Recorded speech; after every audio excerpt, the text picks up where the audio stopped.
All right, hello and welcome to episode 14 of season 2 of the Crackdown. Today we have, one of the players that I hype up the most actually on my streams, Limit. First thing I gotta ask Limit here: when is the Nunu and Willump cosplay with you and Broken Blade? That's one that I definitely want to have here. So, oh shit, I was muted this whole time. I was actually muted so that they couldn't hear me. Okay, so I introed the show, all right, and then I asked a question, and then we had an awkward silence. So I actually want to get the answer to this question. This will be the first question. Yeah, no, this is, I guess. Yeah, it's a good start. So this is what I actually I asked the chat, and then there was an awkward silence. But now I'll ask you.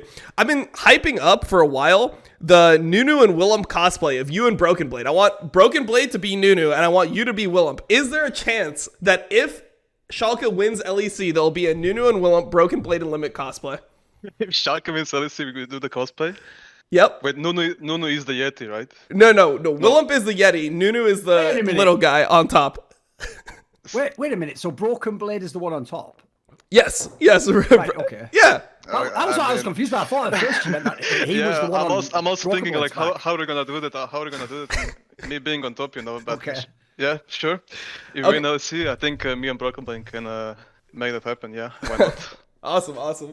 So like obviously there's been a lot of shit that's happened in LEC recently. I think the perfect place to start is your own team. There's been a bunch of roster changes. We can get into all of them, but there was a roster change in Schalke, which is pretty unexpected. I mean, you guys were performing, I think, like pretty like slightly over expectations, coming in fourth, placing higher than Fnatic, and obviously Abbedagge ended up leaving for 100 Thieves. So I wanted to kind of like ask you how this whole situation went down. Like, was there like any say in the matter that you guys had? And then, I think the curious thing for most people outside of that is that you guys ended up going with Nuclearint from your academy team as opposed to like other like ERL mid laners or mid laners that had slightly more hype or whatever. So I would just love to like hear more about the roster change within your team and how it all occurred.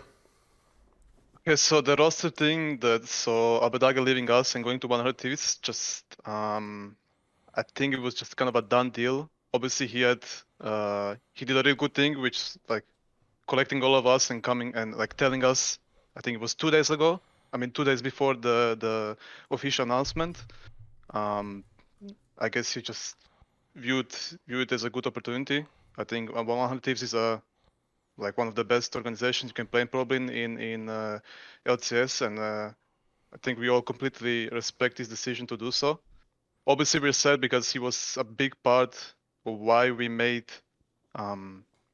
such a high place. I like the guy, I like how he plays, he puts in the effort, but Nuclearint is someone who we think is also gonna do this and maybe even better, So Did you guys have any, like, was there any, like, when did you actually realize that there was a chance that Abbedagge was leaving? Did you think that there was, like, a chance? Because normally mid-season moves like this, especially, like, big moves like this, like somebody growing across regions, doesn't really happen, like, in the middle of splits, Like, maybe it'll happen at the end of the season where there's more, like, roster negotiations. But this seemed, like, really, out of place for, like, most people on the outside. So when did you realize that there was a chance? Like, did you know at all during the season that Abbedagge's, like, contract could be potentially sold? Or, like, were you aware that your roster might not be together for an entire year? Not really, no. I wasn't like the only info I could have about 100 Thieves. I mean, about him going to 100 Thieves is just that they need a new mid laner, right? No one of us, I don't think even Abbedagge honestly knew, or that he was playing this, that he was gonna play there for the summer split. It's just we got a higher ranking. He showed up good. 100 Thieves needed a new mid laner, and also I guess the whole financial situation comes into hand, and it was just, I guess, at a good time, good place, and it just happened, yeah.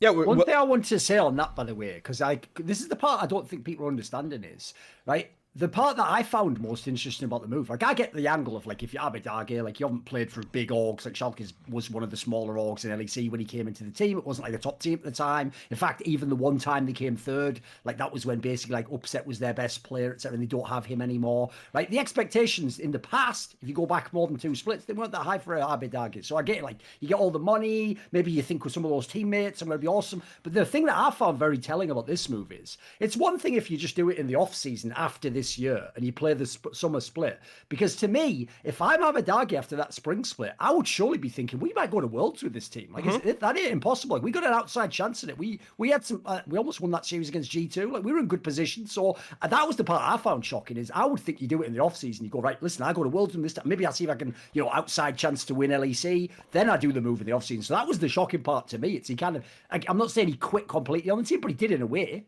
Yeah, I mean, I assume that it's an absurd amount of money. Like that must be the situation with 100 Thieves, because it feels like 100 Thieves was really desperate to get a new mid laner. I mean, the thing that's so funny about that is they technically have like 2 mid laners on their roster, and they go into the season and they're like, oh, they believe in Demonte and they believe in Ryoma, and then like it feels like be leaving them at home. Yeah, they just whatever. That wasn't bad. Write down someone.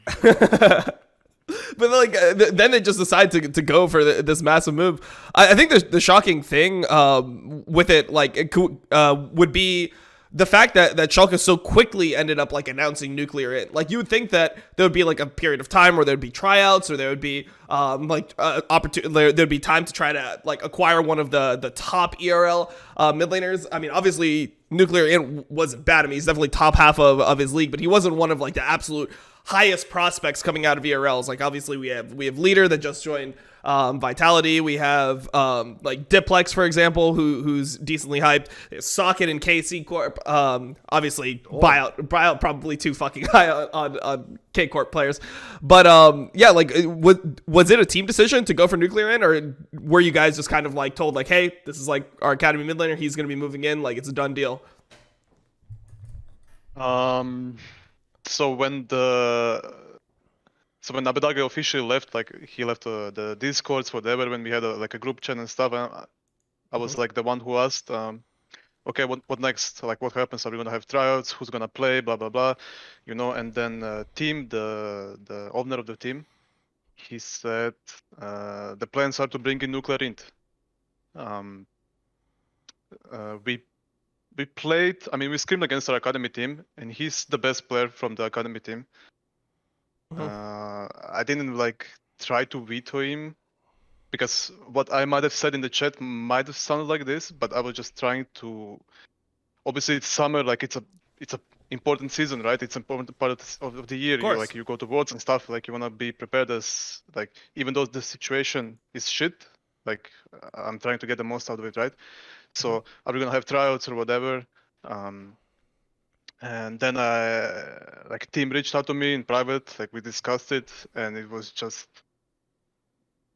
I think we just all kind of accepted that this is the best move we can get, considering all circumstances of getting, I don't know, someone else, or like the financial part of it, or stuff, and yeah. Yeah. What could you say about like actually how Abbedagge fit in the team? Because obviously he's not going to be in the team anymore, right? A lot of people when he came in, like this is the trouble with what like people call like Reddit narratives, is they're usually true on some level, but the problem is because they get repeated. Like for example, you can never change, you can never improve, you can never like actually realize that's a problem yourself or whatever. You know.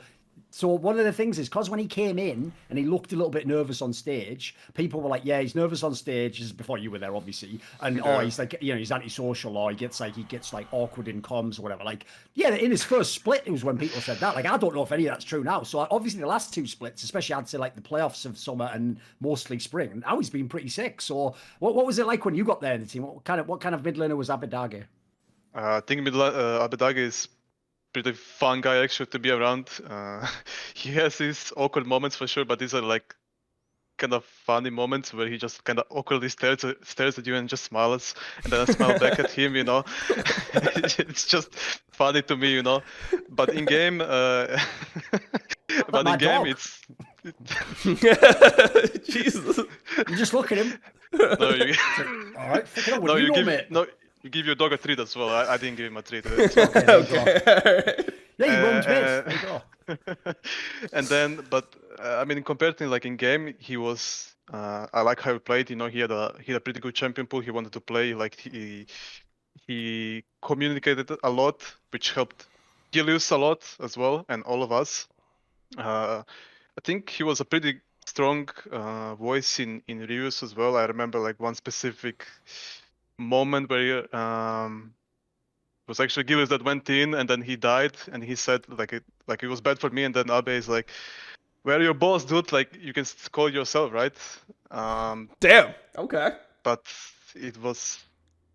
Correct. I mean, I think it was a good mid laner, you know. I liked him. I liked playing with him, and I'm sure he's gonna do great in Mohanitivs.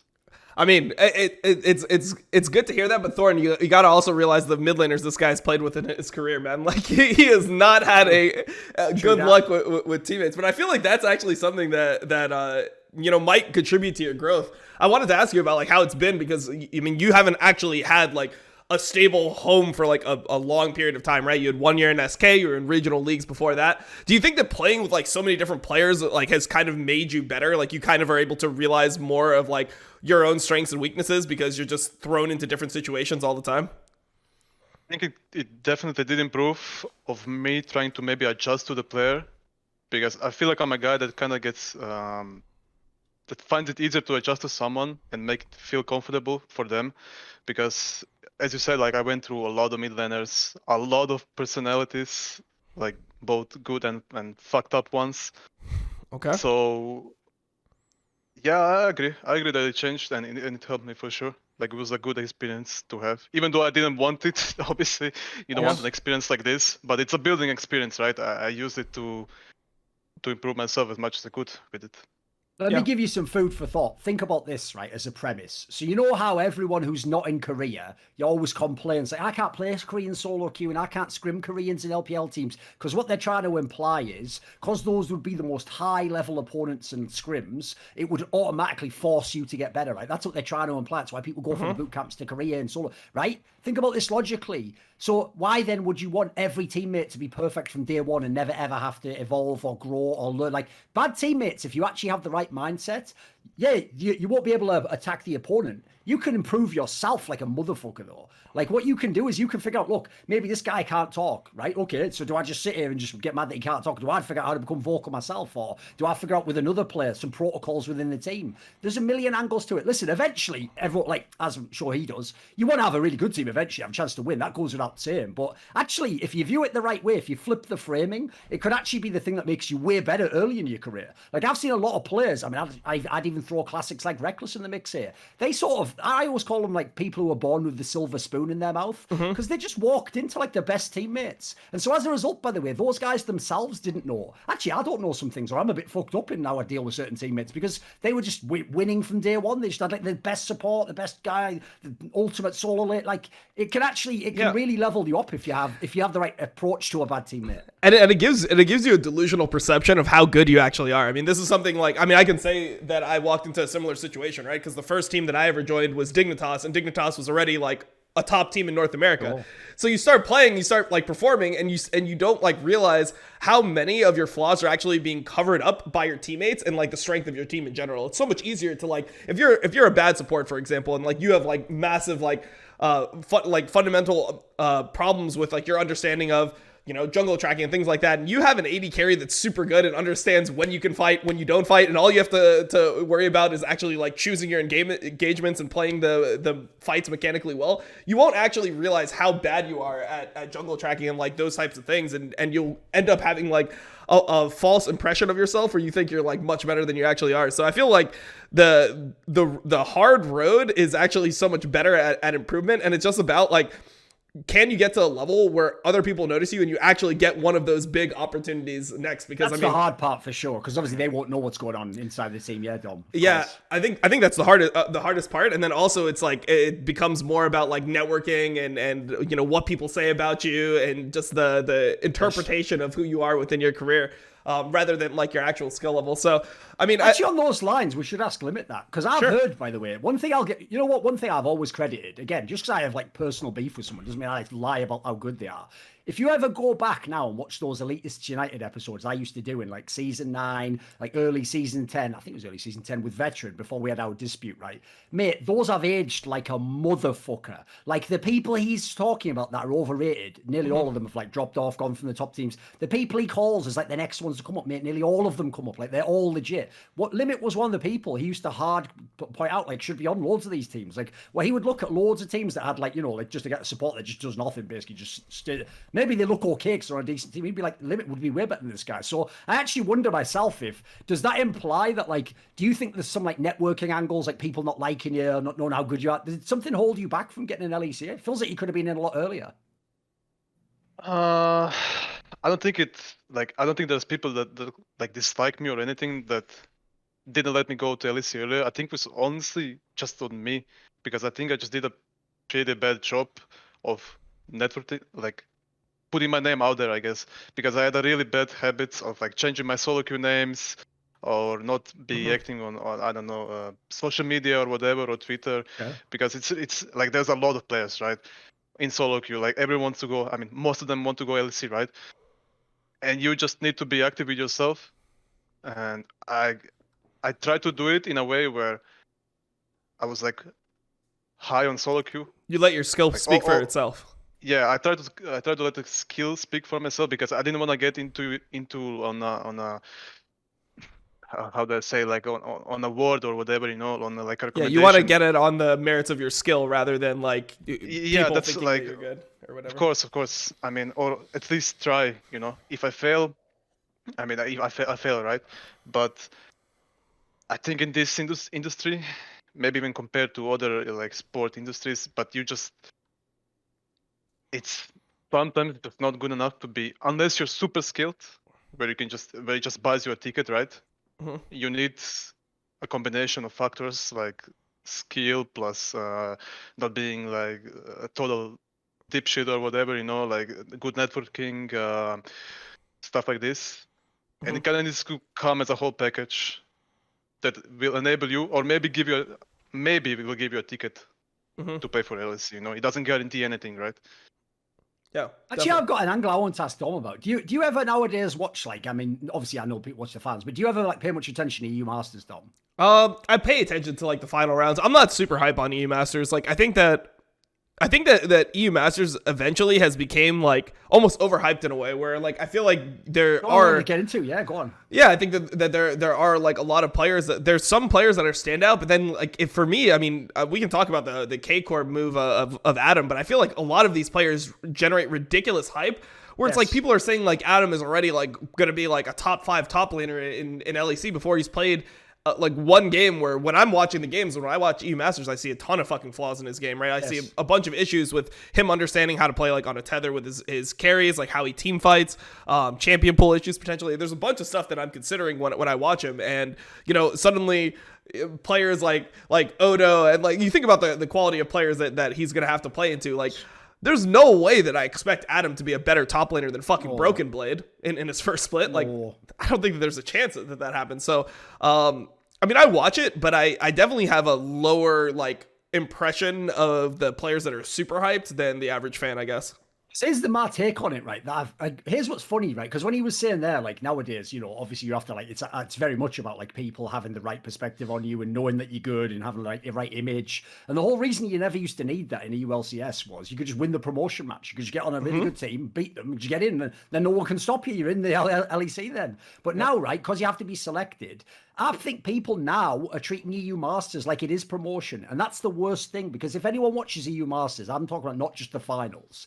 Dude, the team that wins EU Masters is rarely the best team in EU Masters. When EU Masters starts, like, dude, the amount of times it's been won by like the 6th best team in the tournament, or the best team loses. Teams that didn't even win their league. So as a result, I don't think people should think of the placings in EU Masters as that relevant. Like, unless you were like literally, like the reason I thought Leader was sick is he was like the star of the Misfits team that won EU Masters. That's different. In my opinion, you watch EU Masters for the individual players. You don't watch for the teams. Like when some of those teams go there, like the one that had all those fucking Polish players on and everyone's going mad. Like, none of those players should be in LEC. What are you talking about? Like some of the players that go out in the group are Pookie style. Yeah, exactly. For example, now, like when you compare Leader, right, when he won Misfits, when he won EU Masters with Misfits, right, I would say probably this Misfits was probably the worst team that won EU be right. Masters. Yeah. Because like K Corp and Mad Lions, when Crowny and Nemesis and the rest played, I think those two teams were actually teams that should have won it. That's what I think. But sure, there are some teams that just kind of lucked out. And like I remember like the Misfits one where they had a 100 kill game, and then they were supposed to lose out of groups, but then just turned it around and then won the entire thing. Yep. And sure, like there's like, I don't think people are gonna say they were the best team, but yeah. Yeah. But it is, Swift, for people who don't know, in the EU Masters tournament that Misfits won, the 3 fucking players that are playing in like Rogue when they had Finn as well were in the academy squad and just, I think they didn't even get on the group stage or something. Yeah. Well, like look, an entire top side of a team that was like a playoff team last hey, year. all I'm saying is I think this is really relevant to like the MSI angle, right? Because one thing that I said when I was talking about MSI that pissed a lot of people off is that like, I don't think that MSI is that high quality of a tournament, because the way that I evaluate a tournament is like 2 main factors, right? One of them is the format of it, right? And EU Masters has a fucking terrible format, right? Like, you only play 1 best of 5 the entire tournament if you win, right? Like, you play best of 3s in quarters, best of 3s in semis. What the fuck is a best of 3? Who plays best of 3s these days? Like, it doesn't make any fucking sense. And so, like, I view quality of teams participating in format. And I feel like for MSI, we have the same issue where I feel like the format creates so much variance that you don't even know if like the team that actually wins is the best team. Like you essentially win 2 best of 5s, and that's going to determine the best team. But what I hate about that is because it's MSI and because there's regional pride and everything, they then extrapolate those results into meaning that the team that won has the best region. It's like, so if Dom1 wins, then Korea is so much better than China. Look, like Dom1 won Korea and they're Korean, so LCK is better than LPL. Like, people will take those results and take it too far. Where I feel like the same thing kind of like happens in EU Masters, where it's like, I mean, in this case, the French league is actually like probably the best league if you do just the eye test and everything. Yeah, but it doesn't necessarily mean that. So I feel like you just run into like the same type of results where it's like this regional pride, it's a weird format, and like the winners don't really matter. So I'm definitely with you where I feel like I watch EU Masters a lot more for the individual players. And yeah, I mean, that's like why I think it's so weird, because when I was watching K Corp, I thought that their best performing player was like Sakin, right? But it feels like no one gives a fuck about him, right? Like, everyone's like, Adam's the best. Adam carried the games. And it's like, what the fuck? Like, did we watch the same games? I don't know. But I mean, I guess he's going to Fnatic now, so we'll have to see how he performs at LEC. Even though they need a mid laner. Yep. Give me a break. Give me a fucking break. And then again, though, that's probably also because, like, wasn't Sakin like briefly in LEC, so I'm sure fans have done that thing where it's like, you're never allowed to get better than you were in the first. It's basically what happened to Leader. Like, so you lose some games, so you're bad. Like, it can't be like that, guys. Which is why I think it's so risky to join one of these bad teams. Which I mean, I think we could definitely like limit this. Like, how much pressure is on you when you're joining a team that is supposed to be like a bottom feeder, right? Like, when you join that SK team, it's not like you guys were supposed to be like top 3, top 5. Like, you guys. Your stretch goal is to hit playoffs, right? And most self-made, so everyone thought they were going to shit. Yeah, so most people are expecting you to be bottom 3. Like, were you worried about accepting an offer like that? Because it feels like it can shape your whole career. Like, now, if you lose and you look like shit in one split with a bad team, suddenly it's like you just get like ostracized. You're like a fucking leper, and it's like, all right, no one get near him, bro. He's gonna ruin the whole fucking team. At the time when I actually got an offer from SK to play for LEC, I wasn't thinking about, I'm like thinking, okay, I'm gonna play in the LEC. This is what all of my time, all of my work went to. I just gotta take this, right? But when the spring split happened, which was a complete disaster, and I was like just stuck on like Braum or Tamkench or something that I just couldn't express myself, couldn't show why I'm here. And of course, to the viewer, they were like, "Oh, this guy is like inting every single game. He's playing Braum TK, not doing anything on the worst team. Why is he here, And at the end of spring, it was kind of a concerning thing. And that's why we made a lot of like, I guess, we just demanded kind of a lot from SK to fix this stuff in summer. In terms of what, like, just like just the like facilities or like the coaching staff or players, or like what were you exactly demanding? It was the players, the player improvement. It was the coaching staff improvement.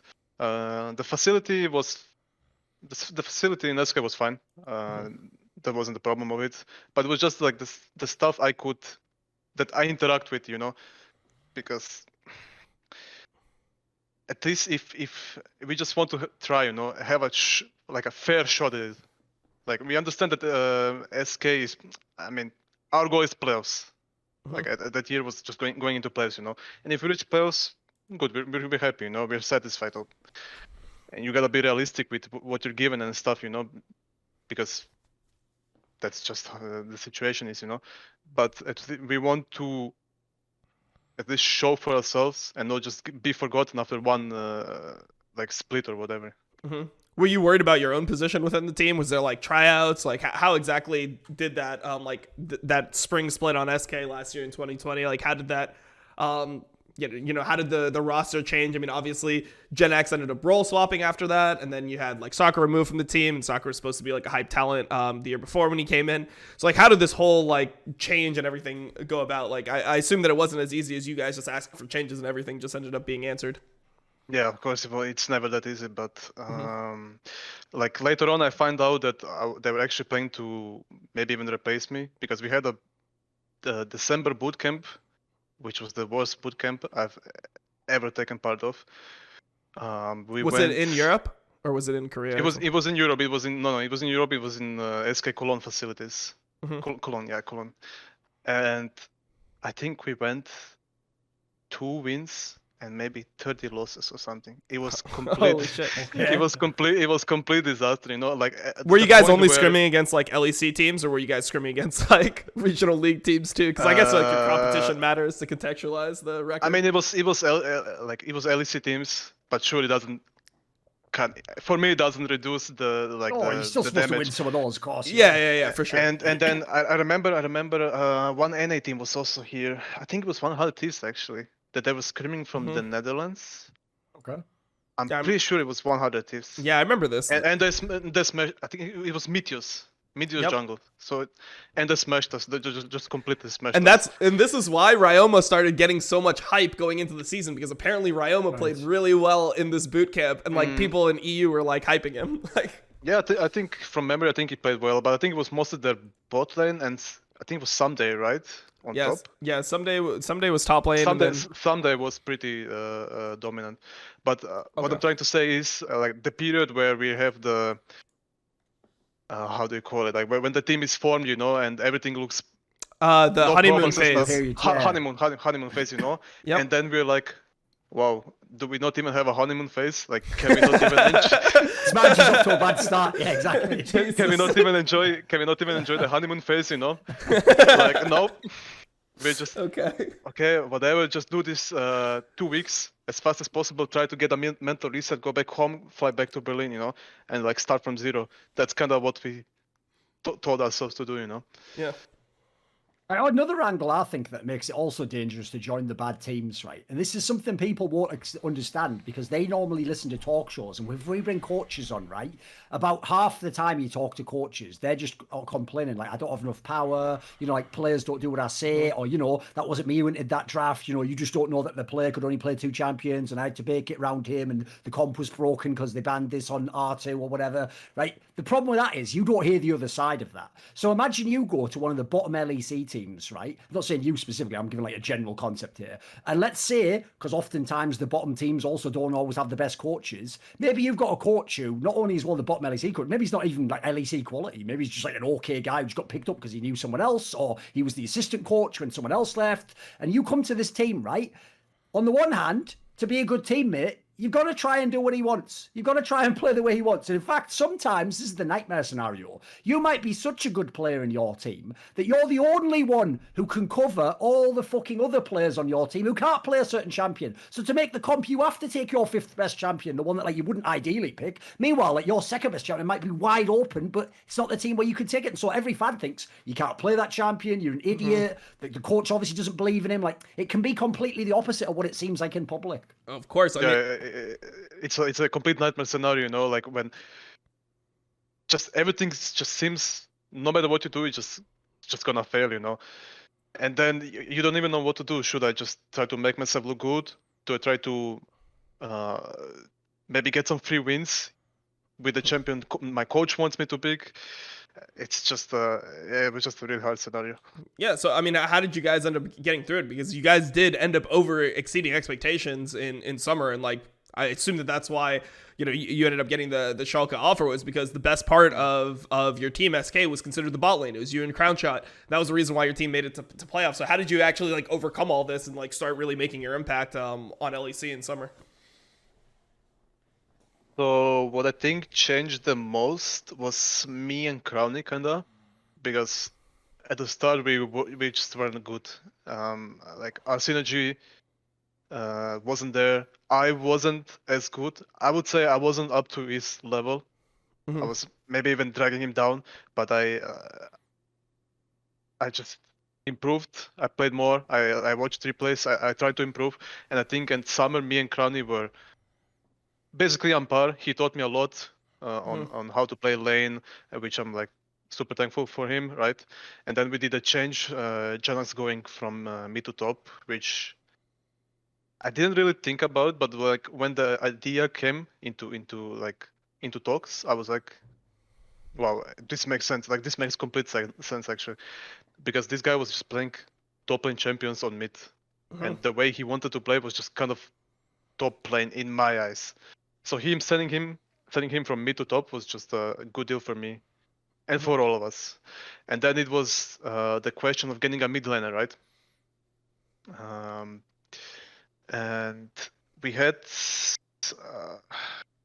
don't remember. I think we had some names, but on recommendations from mostly Genox and Kanani, which was the new coach coming into SK, it was decided that Zaza, which he won EU Masters, I believe, with Big.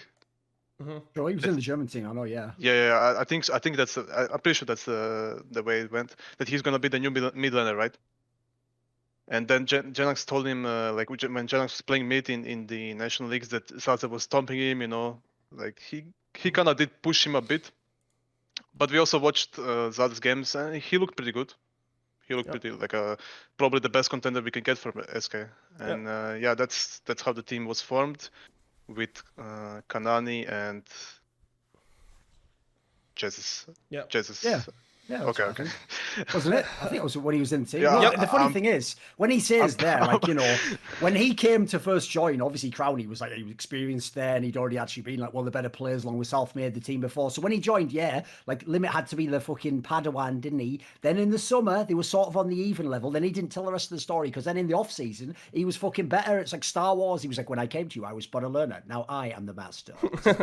There you go, straight fire, Star Wars reference. Not even a prequel reference, the originals. Well, I mean, I would say about that too is it actually shows that, like, I mean, it shows some level of like Crownshot being a good teammate, because I mean, if I got a support and you're telling me that you weren't performing like super well, you get a new support, like the team's doing poorly. I feel like so many like ego AD carries would just give up on their support at some point and just be like, yeah, we just need to replace this guy. This guy is not very good. So there must have been like some reason that he believed in you, or he's just like, the type of guy that actually is giving it his all, and he's like more patient than most AD carries, I would say. I mean, he was kind of the main reason I was basically invited to SK. I mean, obviously SK wanted kha'zix. kha'zix was like the first option. Understandable. kha'zix was the first option for them, but then he declined and he went to Mad Lions, and they needed a new support, and I guess I was like second in line. So I guess it just doesn't make sense for him to give up on something where he invested, or maybe not so early, Yeah. When people were obviously part of actually Crownshot's hype going into the offseason, and why people were shocked he didn't get picked up, is in terms of the like traditional carry players, he was the best one on SK, and it looked like by the time it got to summer, it's almost like you guys sat down and realized that there's problems in this team. We have to just play through the bot lane basically. And listen, it was working. Every time you won a game, bot lane looked awesome, and even in some of the games you lost, it's like at least you had a chance to get in the game, right? When I see that from the outside, based on some of the things I've heard as well, it makes me wonder, and this is what I'm going to make is a very open-ended question. It makes me wonder if like there was an issue with like the way the coaching staff communicate or their vision of the game, because that seems to me almost like the player going like, look, just give me the ball and get the fuck out of my way. Like we're not going to do with the global meta approach.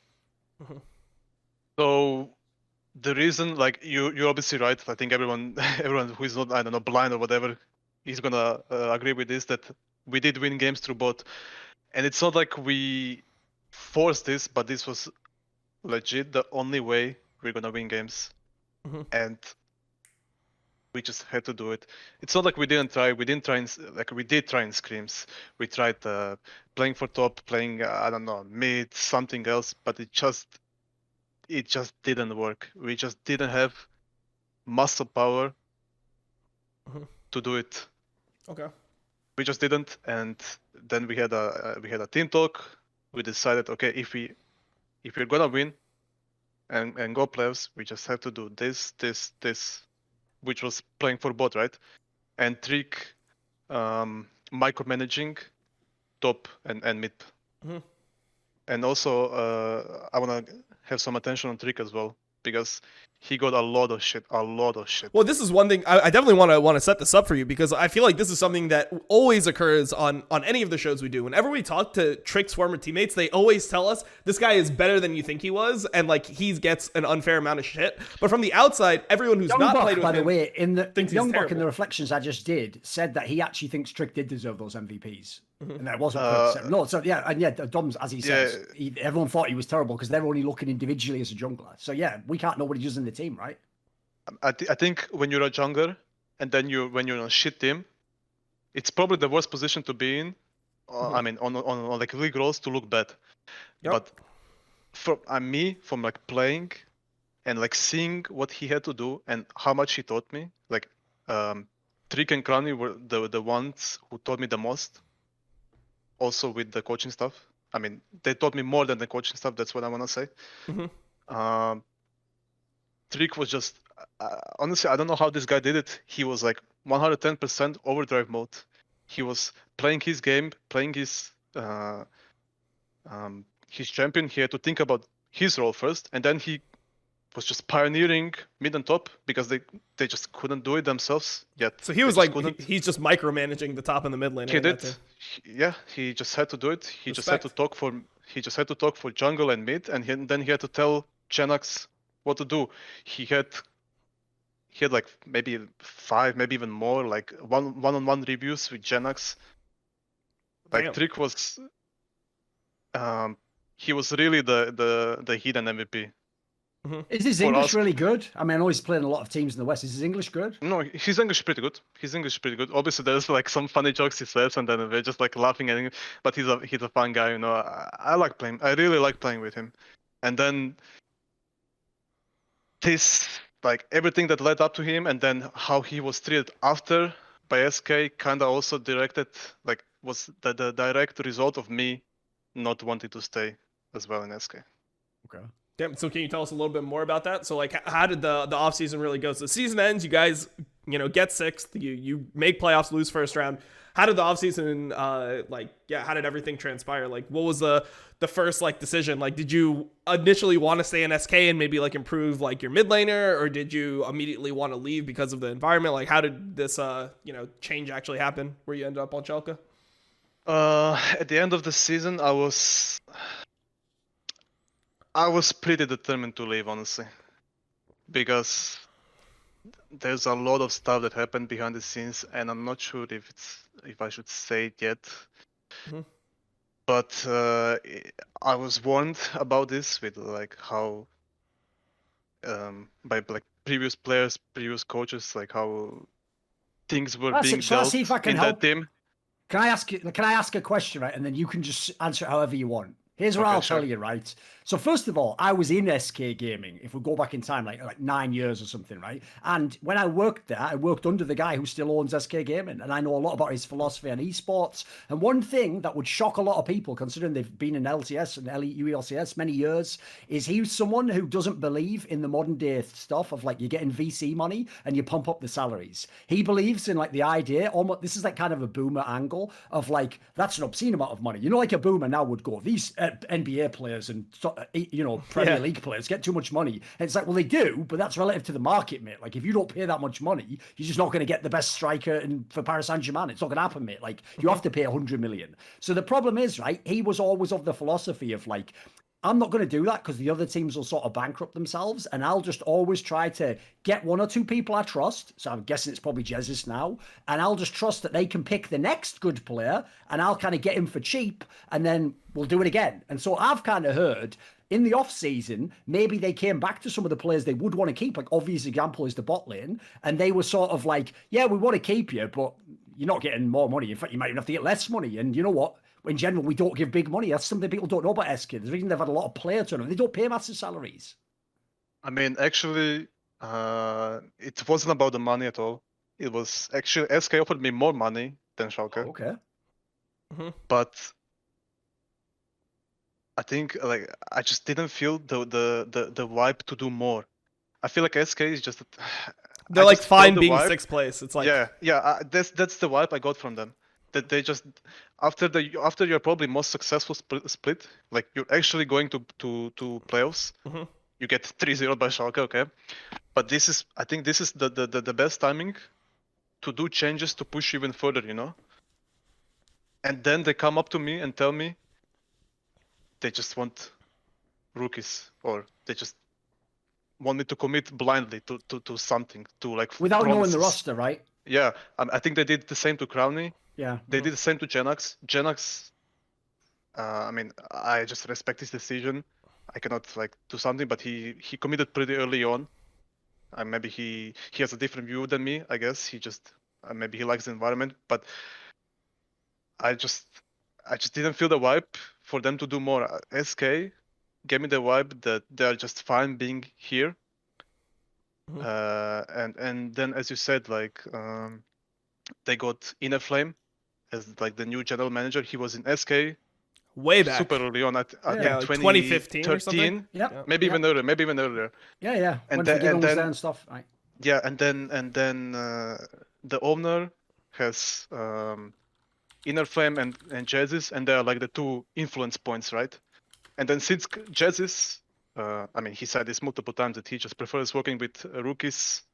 That's how we He wants to impart kind of his vision. We had him on Crackdown. Yeah. Yeah, he's the kind of guy who Yeah. thinks he has his own perspective on the game, right? Yeah, and then he just wanted to get a bunch of rookies, I guess, to establish himself as the head coach or something, or the coach, you know. But I had a different opinion. I thought that this is the best time if you want to do something and actually push and show the people that you want to do something. We should do it now. And like in terms of getting a big name like mid laner, or like getting like some high quality players. I mean, I'm not gonna ask a team to spend 1 million, 2 million, 5 million, or whatever, you know. Yeah. But just listen to the feedback, which was plentiful by the players. What must be done? Obviously, combine it with like some logic, you know. Like, don't blindly listen to us. I'm not also asking for that, but show some initiative to do this, because for me, going rookie was a complete. It's like back to ground zero. It's like a reset. Kinda, yeah. It just feels like the whole summer we did, because we really did a lot on trying to improve, trying to be better, trying to like raise the dirty spring image was just gone. Yep. I'll give you an obvious example. Imagine that same team stays together. So Trick apparently is doing great work, like helping Genax. Genax has adapted top lane. He wasn't the best top lane. He was okay. For someone who swapped, he was actually doing half decent. Yeah. Bot lane was strong. Imagine the world, Dom, where they just bring Febervin in as a mid laner. Perfect. Now we're cooking with gas. Yeah, now let's see what we can do. Now maybe we're in the position Schalke would have been in. Like maybe we're with the outside team that can have a shot at it, you know. But the point is, that's not a long-term vision, is it? That's it. That's like, let's get it done now. The thing is, there was a really big problem in the team with Trick. Every player respected him. All staff hated him. Especially, they just hated him because, okay, so we had, for example, mandatory gym on Monday or something, right? Before scrims. And we did it a couple of times.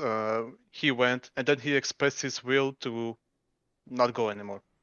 Not really a Korean thing, if you've noticed. They tend to just like to play the games. Yeah, I know. Yeah, I experienced the same thing in my career with Korean players. I mean, they just don't view it as like super important for their own well-being. They think, hey, I'd rather play like 2 hours of solo queue than go to the gym. And SK was especially like how SK likes to run things. They're just like efficiency or order or whatever. They really like to present this with I don't know, healthy vegan food or like gym or whatever that they're. I know they just a have very a kind vision of German sports club idea of doing it. I guess that's just way of running business, right? Yes. And Trick was everything. SK was Trick was everything. SK was trying not to be, right? Right. And then there was problems with Trick and Inner Flame, which I think it's too personal, and I wouldn't want to say it without them. Maybe they should say it, but it was maybe even regarding worlds and stuff, And yeah, and me and Crowny especially wanted Trick because we see how much this guy can do with players who are not, I don't know. He's leveled up their experience, much to start right? with, because he really elevated us. He really elevated us. I think no one can deny this in the team. And then with him being gone, with them taking a pretty hard stance on him being gone, it also impacted my decision as well. Yeah, definitely. I mean, it sounds like he's the type of guy like that the coaching staff should really like use as a crutch, right? If he's willing to spend his time and do like 1v1 reviews with players, I feel like the mentality around players like that is really weird, right? Because the number one thing that I would look for if I'm like a GM or a coach would be the players' desires to win. Like, how much do they care about actually like making the team better and like trying to do everything in their power to get the best results possible. And for me, like, if you don't want to go to the gym and like all that stuff and you don't want to fit into like this exact mold, I feel like you then have to compare that to like what the person actually is like outputting for the team. And I feel like if he's outputting like so much effort and he's just doing it in his own way, I feel like you need to be able to like mold to those types of people because they're really useful. Like, for example, like I know that Perks actually does like value going to like the gym and stuff, right? Like he does the C9 like exercise stuff that C9 has. But if you get a player like Perks and he's like, no, like I don't want to do that. Like I've won fucking like 9 titles. Like Trick himself has won a bunch of titles, right? He's won like 4 or something. So like. And then you actually like have him putting in his best effort and he's really trying to make the team good. That should supersede all the external bullshit of what you think like the ideal, like creating the ideal player is. Like I feel like that is the most important thing, is having not only like a veteran, someone who's done it before, somebody who people can look to for leadership. Because I mean, regardless of what you say, that carries weight. When you have somebody who's a multi-time champion within your team, it gives you more respect as one of their teammates. It's like, okay, let's see how you did it, like. I've got a funny angle for you, Dom. I'll take the same thinking. I'm on this tip at the moment, and I'll flip it, and we'll do another thought exercise. So here's the thought exercise, right? If you were to join a team and they were asking you to do all the things like SK is, that you have to go to the gym, you have to listen to your coach in a certain way, you have to do extra sessions, maybe you have to do like what you like, silent scrims, things you've never done before, right? If it's the worst team in Europe, you're going to go, I'm not doing that. I'm a good player. I can go anywhere. Tell you what, if that was G2 and that just happened to be their methods, you'd go, of course I'll do it. Like that's obviously must be what you do to win. So it's about legitimacy, what you can negotiate in this scenario. So as you say, Dom, the problem there is this.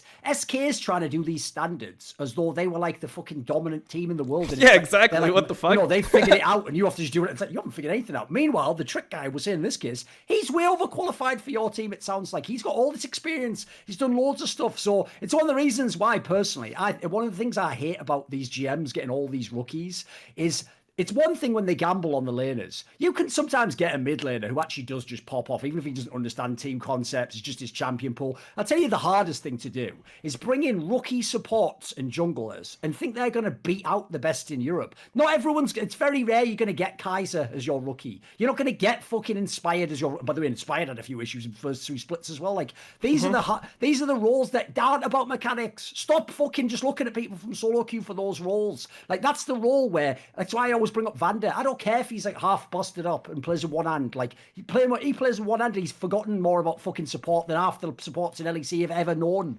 Yeah.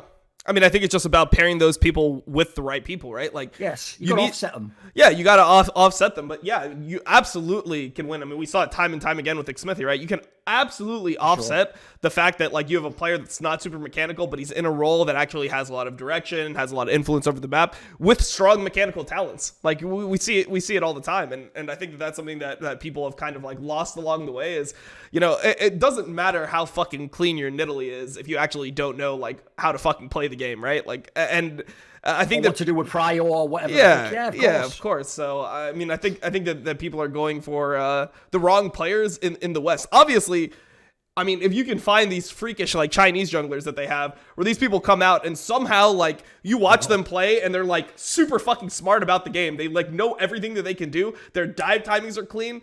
I mean, and then they're also just like somehow like really mechanically talented. Sure, I mean, obviously get those guys. If you can find a fucking El Yoya, perfect. Like that guy seems like he has the veteran mindset and he has the rookie hands. It's perfect. That's exactly what you're looking for. But I think that you know, not every team is going to get them, and especially if you're a team like SK, you need to be able to like put out the best thing possible. And I mean, you saw their recent lineup. Like I feel like this team overperformed for how good they are, and I am actually expecting SK to like bomb out in summer. Like I don't think that this team will make playoffs in summer. I think that this team is legitimately not good, and you know they were just essentially kind of carried by some over performances from Treats early in the season. So we'll definitely have to see. So then we go from your time in SK to you joining Schalke. So when you decided to join Schalke, how much of the roster was actually like solidified? I mean, number one, the part that you joined Schalke was pretty surprising to most people because Dreams was actually not considered like super bad or anything. Most people thought Dreams was pretty good. So like the fact that, you know, that you just replaced him and there didn't even seem like there was much like discussion there was a big deal. So how did this Schalke thing turn out for you? The Schalke move, So the Schalke move happened. I mean, at the same time, like the other roster moves, right? At the time, I knew Abe and Gilius. I'm pretty sure they were confirmed. Mm-hmm. And then there were talks of getting Broken Blade and Neon onto the team. And Neon was obviously already there, but probably still like negotiating contract. Yeah. My bad. Negotiating contract and stuff like this, you know. Yeah, sure. And I mean, they didn't tell me exactly why they wanted me, you know, at the start, like when we were doing the talk. But then later on, when we're just chilling, we have off there or something, and they tell me, we got you because you had what we needed. Like, you had a skill set that we needed in Schalke, or the vision of the team they had for the next year. And I guess just Dreams didn't fit into this vision, you know. Obviously, they had the super good split. I mean, they did the miracle run, but going into next year, they had different plans, different ambitions, maybe. Well, how did they know anything? Like, how did they really know about you, right? Because like they can see from the outside what you're doing within SK, but like, how do they know what you're really bringing to the table? Like, you could have just been really good mechanically, or you could have just been super good at bot lane, and maybe not that good at like affecting the rest of the map. Like, how did they tell you at all how they like came to this conclusion, or did you go through like a tryout process? Like, how do they really get to know what you bring to the team? I mean, I'm sure like most people, like they're not dumb, they're playing with good amount of money, you know, and if you want to get something, you need to like explore, you need to, I don't know if they ask my previous teammates, my previous coaches, my previous whatever, you know, and then like find out what my strengths are. And then you can also tell a lot from a player just by looking at their games. I remember one time I was playing Bard against them, and I just completely one minute in game, you know, and it kind of left them scarred. And it's like, wow, this guy did this to us.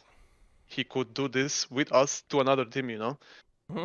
And it's just, I don't think you have to be a genius or whatever to like make this move. And I think it was a pretty simple thing for them. Like, did they I don't give think you it a was sense much thoughts. when he came in the team, as opposed to the SK example there, where you were like the beginner and it's like you just have to figure out what you're doing? Did they actually give you a sense of like what kind of role you were going to play in the team and why they were getting you in that regard? Yeah, they told me that they just wanted a good mechanical player.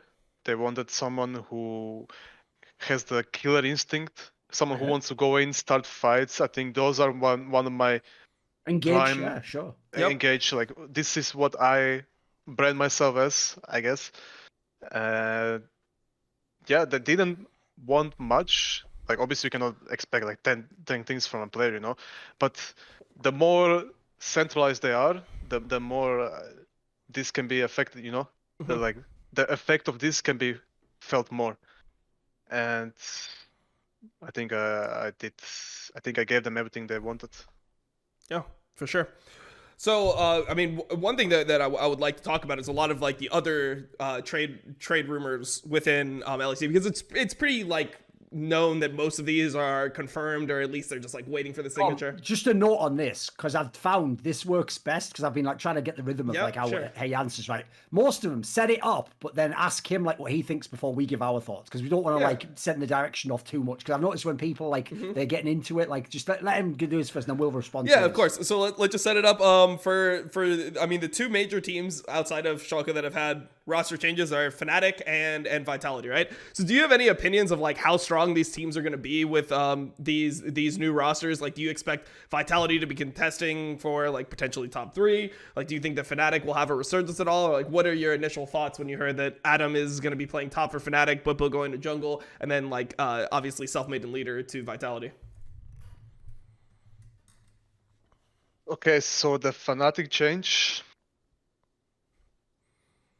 it kind of makes sense, I think, because Butbo as a player, as someone you can just see this guy knows. He doesn't know only top, he knows the game. And I really don't think he's gonna have a hard time adjusting to jungle. If this is going to happen, I don't know yet, of course.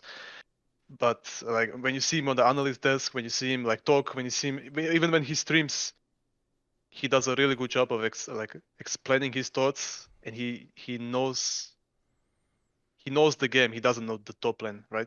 Yep. And then the decision to bring in Adam from K Corp, I'm also sure Bwipo had a really big say in this, because it's the guy who's gonna replace your position. I guess you want someone good, probably as equally as good, or with the potential of him being even better, right? And how he's gonna do in LEC, I'm not sure. Honestly. I didn't really play that many games. I mean, I didn't watch that many games of K-Corp on New Masters. They were a good team. They won games out of us in scrims, for sure. But I'll just have to see. And then the Vitality one, with Leader and Selfmade coming in. Well, as far as I know, Selfmade was always a guy that wanted to play with Leader. Yep. And Vitality is an organization that is able to make this happen. And then with Crowny and Labrov on board, and who's the top? Legende, but no. No one knows, right? So apparently the new thing, I forget this guy's name. It's like SLT or something. I've never heard of this guy, but I mean that's the weird change to me for. Was that already announced that they're putting him? It's been like leaked. It's been like leaked by like high profile. I mean, for all of these, I just want to go in with the assumption that they're happening, and if it doesn't happen, then whatever. Sure. Like the conversation can be discredited. It's hypothetical, of course. Yeah, but let's just exist in the hypothetical where it's SLT top, Selfmade, Leader, Crown Shot, Labrov. That's the Vitality lineup. I mean, the 4 from jungle to down, they're all really good players, especially Leader and Selfmade, like these two. I don't know, it just kind of seems like they're made for each other, because they've been trying to play together for quite some time, I feel. They're both L9, like the whole thing. Yeah, exactly. And then for the top laner, I can't really say anything. Honestly, I have no idea. Maybe he just did a good fit. I don't think Sigenda. I don't think what this guy could do better than Sigenda. I don't know, but that's up to Vitality, not up to me, to make the decision, right? I'm sure they did a decision with a lot of like raw data and stuff. But I'm honestly excited to play against this team. It's gonna be for sure exciting to have a team like this in LEC. Yeah. Because all of their games are gonna be fun to watch, for sure. This is something that we referenced earlier on the show last year, is like how a player like Leader, even if Leader doesn't end up being a top player, having a player like that within LEC, I think is just good for LEC mid laners to actually be tested against, because even if like it comes to the conclusion that like, yeah, you just need to play like Orianna and Syndra, and like that's the perception, and the fact that leader doesn't makes him not a good player, the fact that he does have a unique champion pool and he is able to like kind of like test the limits of mid lane, so to speak, I think that just, you know, gives people an advantage when they go international, because when you do play against other regions, they play a fuck ton of melee mids. Like we saw Kassadin, Silas, like Yone, like all of these picks in Asia, right? So I feel like having a player like that just elevates the overall league. Basically like an LPL fucking mid laner, but in like a mid-table team or something. Yeah, without except the fact that all LPL mid laners can also play somehow. Like they can always also play like Orianna and all the other things as well. But yeah, I mean, I think that's good for the team. I guess the question for me is really on the top lane change for Vitality, because I feel like a player like Zagenda, he had so much hype. You know, I started hearing about this guy like a year before he was even in LEC, that this guy was like the prodigy of top lane. He was like somebody who could potentially be the best top laner in LEC one day. So to give him one split on the team, and then it doesn't even feel like he had a horrible split or anything. Like I wouldn't say that he's the reason why they fucking lost. Like I would say Melitza was the biggest issue on Vitality by far. So I think the idea of then like replacing him for another hyped rookie makes no sense. It's like, okay, you have two hyped rookies. Like what is so much better about SLT than Zagenda, when it seemed like Zagenda was like kind of the role player, you know, like he would take the strong, like blindable top laners, take them top lane, and he would, you know, not get much resources and end up being like decently strong within the game. So I feel like that's where I'm kind of lost there, where I just don't understand what SLT brings that Zagenda doesn't. And I also just don't like the idea of bringing in really hyped rookies and then them not even like playing that poorly and then immediately replacing them with somebody else. It seems like more of an NA thing to do than an EU thing. It seems like normally there's more time for like players that are good to develop. I mean, it'd be like if Fnatic brings an Adam and then next split they replace him and they take another like ERL top laner. It just makes no sense to me. I mean, it's like the same situation if I was like replaced after spring, you know. I had a relatively weak performance in spring. 2020. Yeah, you mean last year? Because of like number of reasons, right? But I agree with you. I just don't see. It just has to be something like super big that this guy brings, then Zagenda cannot bring. That's the only way I can look my at angle on it is this. I agree with Dom. I do think, in light of what I'm about to say, he could have worked as sort of like a resourceless, like half carry top laner. He obviously did play a lot of the carry champions, but he could play all the Nara and shit like that. But I actually do think if you're being like selfish, then if I'm the players, like if I'm Selfmade and leader, like first of all, it's our team the second we walk through that fucking door. And then the bot lane, it's like Crowley's always been one of the better AD carries, and then Lavrov certainly knows how to fucking go in. So it's like in those, if you're doing like a very like ABC way of making a team, it's like you just want a guy in the top lane who isn't going to try and be the carrier. It doesn't need to be played around, you know. So I'm not sure, like, again, I don't know this guy well enough to know if that would even fit his billing. But that's like, and again, if he's a rookie, maybe you can just coach him and tell him what to do and what to play. Maybe there's that angle. That's the only X factor to me, is the top lane part. I think the rest of the team's super exciting. Like we already know the bot lane's good. It's clearly skilled. I think actually the Selfmade leader one is like, there's only two ways that goes. It either goes amazing, and by the way, if it goes amazing, goes like horrible.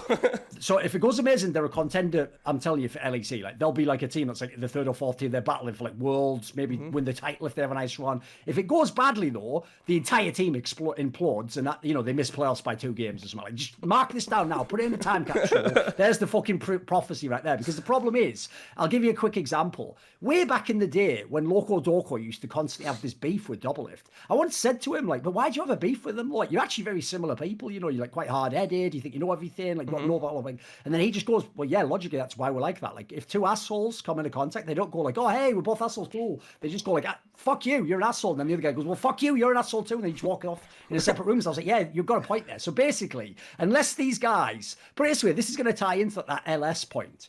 The best way these guys could operate, I'm telling you right now, is their whole fucking life should be silent scrims, Dom. Because their whole shit is, I know exactly what I want to do, and the jungler should know his shit. Well, I know exactly what I want to do as a jungler. The mid laner needs to know how to play himself. And they should just never fucking speak. Just do something. And if they have like that chemistry, which I know a fan's going to go, if you can't talk, you can't. That literally is how fucking LPL has won worlds a bunch of times, you morons. Yep. They don't speak the same language, but on the game, they speak the same language. They have the fucking synergy. They get the right players. So those players, they could literally not talk and maybe be amazing. I mean, IG literally had rookie translating for the Shy when they won Worlds. Like, the Shy actually could not communicate with his jungler at that point when they won Worlds. And people kind of like, they kind of like underhyped that a bit, but that's fucking ridiculous. I think that was one of the things that kind of like proved the whole league as a language argument that LS always makes, was the fact that IG was so strong and they were so in sync without actually speaking the same language, because so little actually needs to be communicated when both players are playing on a super high level. And like, people will say whatever they want about Ning now. Obviously Ning looked pretty bad the year after. And like 2019. Imagine not being able to talk to your top laner though. Yeah. It's going to make it look pretty bad if you're a jungler. Yeah. I don't even know when I'm coming top for any reason. Well, and it's the Shy, dude. It's not even like, here's the thing. If my top laner, I can't speak to him, but he's like Impact. He's playing all respectfully and properly in lane. This motherfucker was the guy where he'd have like the losing match. He'd have like Vladimir. He'd just be going all in at like fucking level 2 or something. Like, what are you doing? Yeah. Like, if I'm the jungler pathing, I'd be moulding up my brain, mate.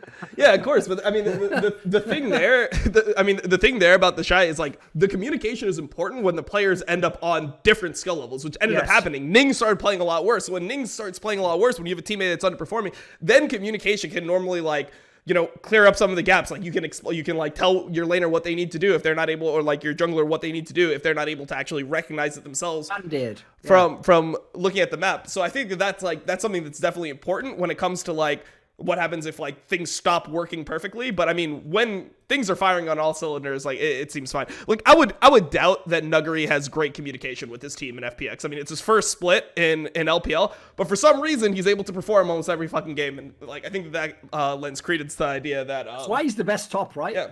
It's just obvious. Yeah, for it sure. has to be basically. If you look at what you see with your eyes, and then you know the context of the team, he has to be the best. And then you get to see like him play with Damwon. You get to see Damwon without Nuggery, the drop off there, and then you look at like him versus Khan. Him and Khan literally switched teams, and suddenly Damwon went from being like this untouchable god team that it was so far above everyone else, and no one would be able to beat them. Like, you know, they're the favorites going into tournaments, winning them. People are considering them like already favorites to win Worlds next year. Like, they look like that level of dominance. And then suddenly with Khan, they're like, all right. I mean, they're still pretty good. I mean, but they definitely have like now weaknesses that are obvious. And then FPX goes from not even being top 4 in the region to suddenly like contending for a title, and they were favorites to win the title. For most of it. So, I mean, that's kind of a tangent. One thing I wanted to mention is I watched a video that you did recently, Thorn, where you're talking about like how a lot of players don't take it among themselves to actually like take accountability and try things. And I feel like this is actually a really good example of Selfmade doing that, where like, I don't know what the situation was with Fnatic. Maybe he got kicked and like he had to, you know, find another team. This is the team he ended up on. But I mean, from my perspective, this is someone who he's always hyped, right? Like when people asked him during Worlds, what do you think about Leader? He kept on saying Leader is better than 7 out of 10 players in mid lane in LEC. So I feel like this is a situation where Selfmade actually like, you know, whipped it out, put it on the table and said, yeah, this is what I fucking think. And like, this is what I want to do. Dude, I don't think people even... This is why it's so sad, mate. It actually sucks having behind-the-scenes contacts. Well, what happens is you get all the info, right? But then when you say it, you can't go, oh, it was this player who told me. You have to just... They all just go, why are you making it up? Why would you even think an idea? So here's what people didn't understand about why that comment was such fire. They thought naively, Dom, because he said he's better than, I think it was 7 out of 10. I think that was the stat, right? They thought, oh, well, he's being polite. He's left like Nemesis and that in. You dumb motherfucker. He actually intentionally was being extra BM. What he's saying there logically is obviously Caps, fucking Larson, and then pick another one. Humanoid. Yeah, obviously they would be the top 3. So what he's saying is he's better than my mid laner. And what do you know? How did it play out, guys? Like, this is where fans are so dumb. Like, you don't even get, like, that was a straight fire banter, because anyone could just say, oh, he's better than, you know, the bottom mid lane. He should, or as I always say, he should be in LEC. That's a pretty safe statement. You can't really say that. Most players that are good could be in LEC in the right team, but no, he basically, by saying that, was, like you say, he's putting his fucking dick on the table and just going, get this, basically just said, tell Fnatic, by the way, just get me this guy. Yeah, so I feel like this is a perfect example where we can really like judge Selfmade, because I think last split, like, I mean, it's really hard to come to a judgment coming into 2021 spring. Most people considered Selfmade to be like even better than Jankos, right? Like Jankos would be, you know, maybe better in clutch situations, or maybe he would get it done when it matters. But in terms of like pure skills, people were saying Selfmade was the best jungler. Also, it wasn't joking when he was kind of, I mean, he had to joke, so it's not poaching. When he was hinting that, like, in the future, I might just sell Jankos and join Selfmade. Like, G2. Yeah, that is for real, obviously, what he was thinking. No, like, because he's looking, you know, 1 year down the line, thinking he's planting the seeds, you know. I think that was real. Well, I have to say, I think it's real. Yeah, of course. And I think that this is a perfect example of a time where you can now judge Selfmade. It's like, hey, you got the players you fucking want, right? Yep. You have a strong mechanical support, right? Like Lebrov hit rank 1 in solo queue. He's clearly not a weak player. Like you could say whatever you want about his mentality, or like maybe he's not the most dominant voice within a team. But in terms of skill set, the guy is clearly skilled. Crown shot, solid AD, always had respect for him. Top laner's kind of a mystery, but I don't think that it's like matters that much in the context of like most players play with like 2 to 3 players that they have a mystery. Like almost every single team that you join, you're gonna have one player that you're not fully confident on. Even like top teams in the West, right? Look at Perks. He didn't even know who the fuck Fudge was probably last year. Then Fudge is now his top laner, right? So there's always gonna be like one mystery player. But if you're playing with like three players, like and yourself, you're playing with that much of a core that you truly believe in. Now we can start judging like how good is Selfmade actually, because this is what his vision of the game is. Yeah, exactly. Not most people are working with teammates, even if they're good, that like they didn't really choose. They just came in and said, let's make it work. As you say, if you get to hand pick the team, now you better fucking be good. Because if not, I'm gonna actually have to think you've got problems with the game. You don't see the game the right way. Yeah, so I mean, since we're talking about it, I there's one more that we need to ask Limit about, which is the XL moves that have kind of like not been talked about. So now, one thing that we've heard, and we're just gonna, like we said before, we're just gonna assume these are all fact. If they don't happen, then you can throw out this discussion later on. But for a hypothetical, I think it's interesting to talk about. So, Cloud9, who just came into LEC this year, from I believe he was on Rogue. He was on Rogue. Rogue Academy. Yeah, Rogue Academy. So. Cloud9 coming in from Rogue, and then Torre, obviously formerly Northscared, had been on that team for a while. The replacements are allegedly Nukeduck coming back, which is surprising. I mean, this guy gets a million chances in LEC, and then obviously Denick, who had that one good split in Misfits, and then was like ostracized, and we never heard from him again. So, like, do you have any interpretations for these XL changes? Do you just think they're a little weird, or how do you really contextualize these? I mean, I think they're pretty weird, especially the mid one. I mean, do you have an opinion on Nukeduck? Like, because, okay, so I just want to ask you this question directly. Like, what is your opinion of Nukeduck as a newer player? Because a lot of the people that we talk to have seen Nukeduck for like, and they've played against him for like 7-8 years, and I feel like that kind of jades their opinion of how, like, they see what level he was at and how good he could be, and then kind of compare him to that. But as like a newer player, what are your opinions of Nukeduck? You clearly played against him. Like, you've been in the league with him for a year. Well, I mean, he obviously left the mid-split, but you essentially got to see him for a year and a half. Like, how do you value him as a player? I don't really have an opinion on Nukeduck, honestly. I never really... I don't know. I don't really play against him in solo queue. I don't remember the last time I met him in solo queue. What, are you just too high rated for him? Is that what you're saying, man? I mean, I don't know. I don't know. I mean, maybe I'm just fucking like dissing him for nothing, but maybe he just has a secret account, but I don't remember. I just have no impressions. Okay. Like, I mean, you could say it, like, you're just not stuck in Pislow. It's fine. Yeah, I guess. I mean, maybe he has a 1.1k LP hidden account. I don't know, but I don't know. Like, he obviously had like the thing with Astralis. He left to do personal reasons. I don't know what it was, health or something else. That's up to him to share if he wants to. Yeah. I think the personal reason might have been the fact that he was on Astralis. Just saying, like, that would be enough of a reason for me to not want to play. Like. Yeah, perhaps, but I just don't see what they're trying to get from this move, because as far as I understood, then the XL jungle was supposed to be this, not the mechanical god that they needed, but the voice of okay, you do this, the short calling god, right? So as far as I know, like Youngbuck himself specifically wanted that guy. Like, he wanted him even when he was in Fnatic to be in the place. Yeah, exactly. It's like his pick, yeah. Exactly. So I don't know. So maybe I don't know how Nukeduck looks at himself as a player. I kind of look at him as more of a not nearly as a mechanical god, like when he was in Lemon Dogs or whatever before. Yeah, you were probably like 12 years old at that point, Yeah, maybe 12, 13, something like that. Yeah, but Jesus. Crown shot was just some little kid posting memes. Well, what's changed there, has it really? I just copy him. I just don't know what they're trying to make with this move, Well, and then the Patrick and Denick thing.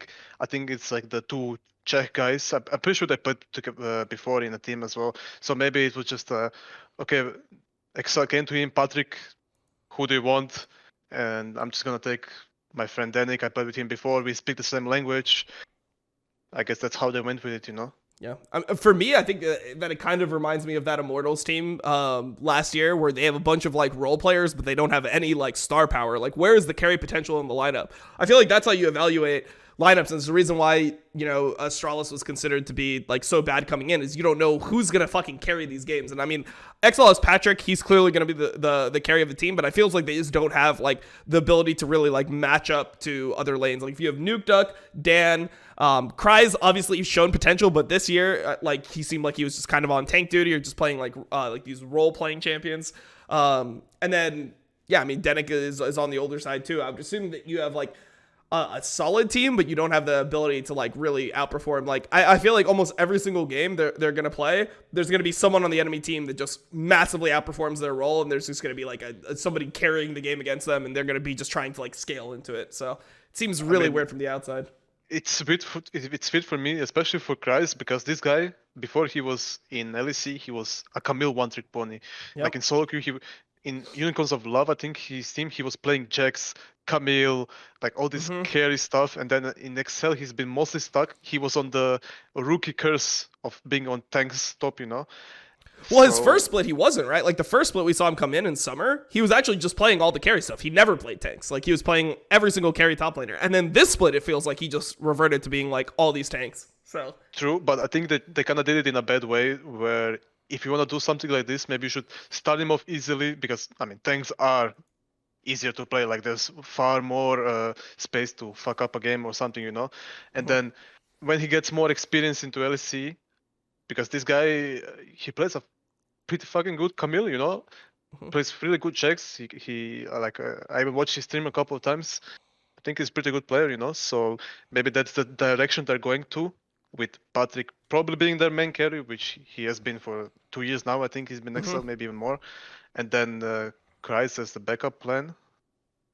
Yep. That's my view on it, I guess. Here's my take, because it's similar to what he just said at the end there, so I'll loop into it. First of all, as I said, in fact, it's actually in my fucking Young Buck Reflections, like the most recent one about Fnatic. Dude, he potentially wanted to have Dan instead of Broxah, like, during Season 9. Like, he would have brought that guy in from the Fnatic Rising Academy squad and just replaced him. It's just that, at the time, for whatever reason, they just voted, like, just to keep with Broxah in the team, right? So, obviously, Young Buck thinks highly of this guy and thinks he can kind of be, like, the brains of the team in that sense, and a shot call, an angle, etc., etc., etc. And then, to me, it's like, when you have Patrick in the team, he even says in my reflections, like, he actually didn't know how good Patrick was till he came to the team. He thought he was just like, oh, he's just, you know, the 5th or 6th best AD carry, but there's a lot of good AD carries. I just got the one that was left over. And he said, now we realize how good he is. So I would imagine in that scenario, you look at some of the supports that Patrick has had to play with, except for Mithy, they haven't really been that good. So I would imagine this is like, right, we are going to build the team around you. Pick the player you want. Then it's someone where, as you said, Dom, it never made any sense, because the eye test was like, this guy's pretty fucking good, actually. And then he just bizarrely was taken out the team. We hear some whack angle of like McCobbie and Solo Cube preferred the other guy. And it's like, what is this shit? The other guy was never that good anyway, the DOS guy. That wasn't fucking a good move. So that suggests to me, I don't know, personality issues, or he didn't get along with certain teammates or something. But okay, maybe Patrick thinks, it's my Czech brother, I'll bring him in, we'll be really good. So you've got those players sorted. Then this is why the Nuke Duck one, I think, this is what's interesting. This will show whether Youngbuck has like a different vision on League of Legends in LEC than all the other GMs. Because a lot of the GMs seem to go with my line of thinking, which is you've got to try and make the mid laner your best player in theory. Because it's Europe, dude. Like, you play through the mid laner, it will always be a way that you play in this fucking game. Instead, I think actually that's like a cynical move. I don't think Youngbuck thinks fucking Nuke Duck's anywhere near that good, Dom. I think he thinks to himself, he's an old school legacy player, so he's super experienced. You know, they're going to have to tell him how to play the game. He's not going to lose you the game, maybe. Yeah, that's the point. His job is to hold mid. He's the European pole belter now. I think that's the point. And the team is going to be Patrick carries, or if it's the right top lane matchup, maybe they give Kryze the carry champion and he can do something. I think the way he described it at the end there is like the philosophy of what they're going for. And I don't hate that as a concept. It's just like I say, my rule at the moment is there's a reason why, like, the worst mid laners to ever win LEC are fucking Prime Febivan and Prime Humanoid. Like, you have to be really good to win LEC from mid lane. So that's the only part I'm questionable about. I don't know if it means you can win. Yeah, I think it's super rough there. And then I guess the other thing is, it just seems so weird to bring Denik in now. Like, I don't know if he was in contract prison with Misfits or like what exactly happened. But It's so strange that, like, if you look at the trajectory of Dennick's career, I feel like he's somebody who got, like, randomly fucked by being older. Like, the fact that he's, like, 25, or, like, now he's 26, because he was 25 when he played his rookie split of LEC, like, people kind of just use that as, like, oh, well, he's older, he can't be, like, that good. Like, let's get this, like, young rookie talent. Whereas if you were, like, to go to spring of 2020 and you were to analyze, like, support role, I mean, he would be somebody who would be top 5 for sure, right? It would be like Hillsong and Mickey as like top 2. Third would have probably been Kaiser, and then fourth would have probably been Dennick, that split. If not, like maybe Vander's fourth, he's fifth. Like he's somebody who had a good showing. So I think that a lot of this is just going to come down to like how Dennick ends up playing, and is he actually like somebody who's fallen off since that split? Like what actually happened to to show that he's not good. And the other thing that I wanted to compare this to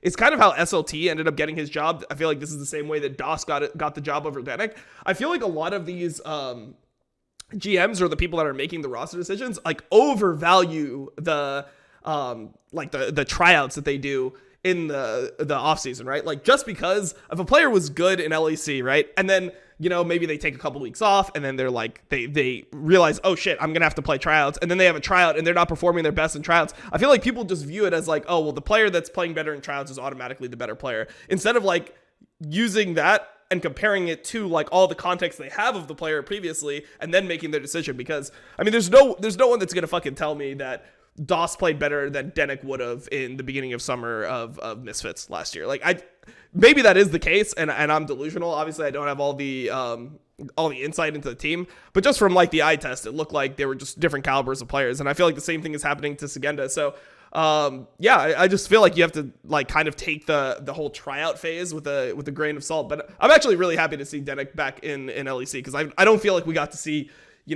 the entirety of what he's capable of. I feel like he's somebody that has value. Do you have any opinions of Dennick himself? Like you obviously played against him, you scrimmed against him, probably seen him in solo queue. On Dennick, I mean, not that much, honestly. We played a bit when Misfits did the 6-man roster between Wander and him, right? And it was mostly Wander playing the scrim games, and then it was like Dennick finishing maybe the last game of the scrim, or maybe the last two, Did you feel like he had fallen off at all since the first times you played him? It's hard to say, honestly. Okay.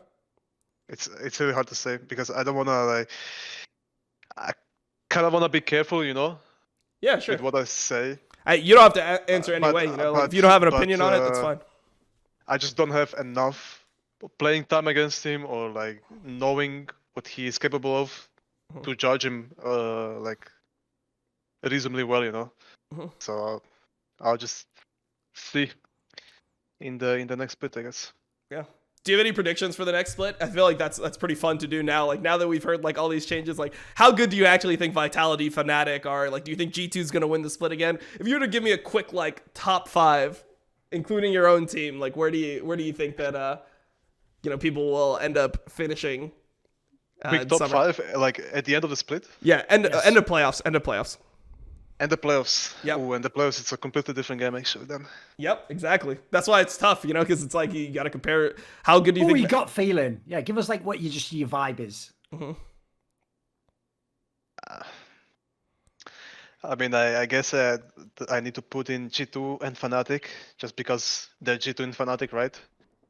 Do you feel like that still? Even after they lost? Do you still feel like Fnatic? I still kind of do.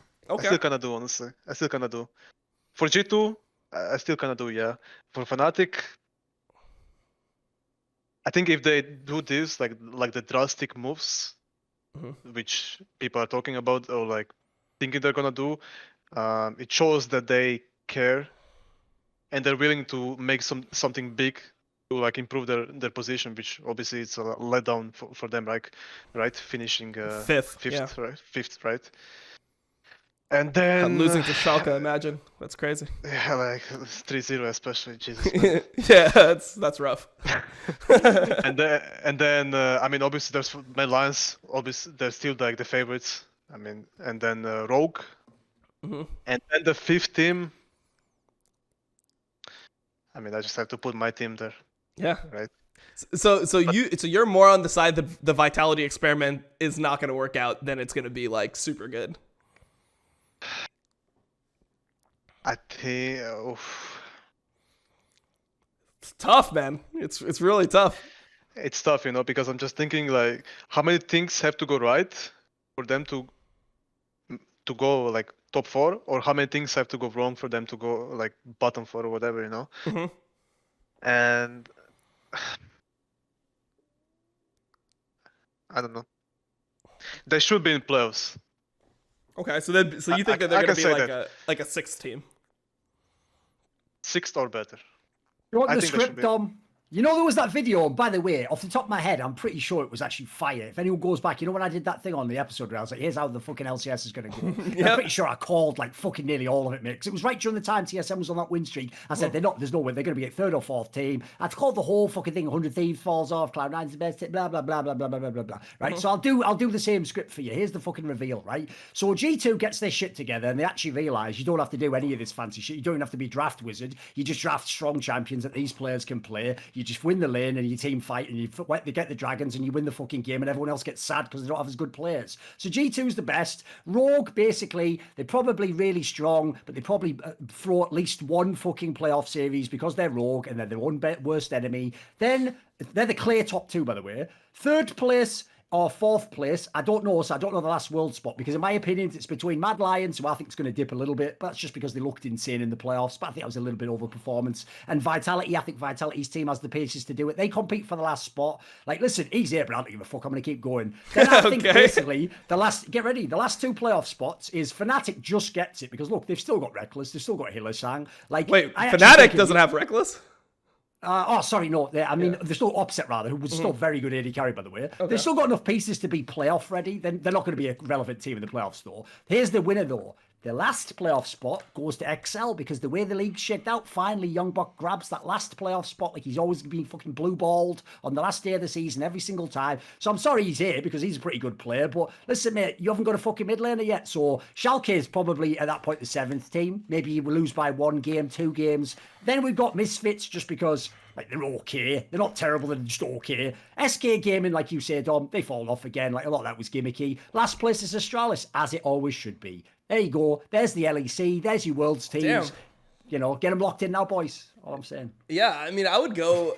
So I think I feel like Rogue is not going to make the final. I feel like it's going to be between Mad Lions and G2, but I think G2 is the best team still. Like I really feel like the reality check from what happened this season. The best thing that could happen to them, I really think so. Yeah, I really think that's going to affect how they play, and I feel like you're going to get to see a better version of G2 because of it. I feel like if they ended up like still playing at this level and winning the split, depending on what happened at MSI, I think that they still probably would not have the understanding of their team that they actually have now. So I feel like G2 is going to win. 2nd place, Mad Lions. 3rd, I'm going to go Rogue. 4th place, I'm going to go actually Fnatic. I think on what basis? Come on, that's the one I need to hear then. Because if you're confident about Fnatic, like that's the biggest black box team I've ever seen, dude. So come on, what's the angle you think for that? Okay, so I think that the best 2 things about like how Fnatic used to interact was Bwipo and Hilly's aggression when they're on form and they're actually making plays together. I feel like they have similar mindset about the game, and I actually they think like each other as well as far as I know. Yeah, by the way. and they really like each other. They respect each other a lot, and I feel like now that they have the ability to interact more, like I assume Bwipo's going to be a good jungler. That's just immediately like in my perception of how I view jungle. And his intelligence, at least in the trick sense, he said earlier, like maybe he's not the best individual jungler if you watch him, but I guarantee he understands the map movements, he can make decisive moves, works well with the support. I would agree. So you think about Bwipo as a player, right? Like he was kind of coin flip in lane, but his ability to affect the map and like understand what plays were happening and get to them from top lane was to me his biggest strength. So I think Bwipo's going to be a really good jungler.